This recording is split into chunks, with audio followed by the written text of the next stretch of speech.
Hello all, welcome to Nijam news. Secunderabad Chilkalguda Nagar police station పరిధిలోని సీతాఫల్ మండిలో యవన్ అనే 23 ఏళ్ల విద్యార్థిని దారుణంగా హత్య చేశారు. ప్రేమ వ్యవహారంతో ఈ హత్య చేసినట్టు తెలుస్తోంది. దీనికి సంబంధించిన మరిన్ని వివరాలు ఇప్పుడు తెలుస్తున్నాం. జవహర్ నగర్ కి చెందిన 23 ఏళ్ల యువన్ బీటెక్ విద్యార్థి 4 ఏళ్లుగా ఒక యువతిని ప్రేమించడం, కుటుంబ సభ్యులు ఎంత చెప్పినా వినకపోవడంతో ఈ హత్య జరిగినట్లు తెలుస్తోంది. గురువారం రాత్రి ఇందిరానగర్ లో ఉన్న యువన్ పై 6 దుండగులు బైక్ మీద వచ్చి కత్తులతో విచక్షణారహితంగా దాడి చేశారు. తీవ్ర రక్తస్రావంతో గాంధీ ఆసుపత్రికి తరలించారు. అప్పటికే మృతి చెందినట్లు తెలుస్తోంది. హత్యకు నిరసనగా యువన్ బంధువులు యువతి ఇంటిపై దాడి చేయడంతో పోలీసులు అడ్డుకున్నారు. చిలకాగూడ పోలీస్ స్టేషన్లో కేసు నమోదు చేసి దర్యాప్తు చేస్తున్నారు. 6:30కి బయటకు వెళ్ళాడు. ఫోన్లు వస్తూనే ఉన్నాయి సార్. తమ్ముడు చదువుకుంటున్న వాడిని చంపేశారు. చంపించినోడికి శిక్ష పడాలి. చంపాలి వాడిని. నా తమ్ముడిని ఏం చేశారు?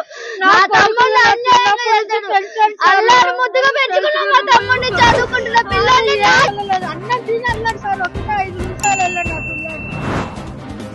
ఇలాంటి మరిన్ని ఇంట్రెస్టింగ్ అప్డేట్స్ కోసం చూస్తూనే ఉండండి నిజం న్యూస్.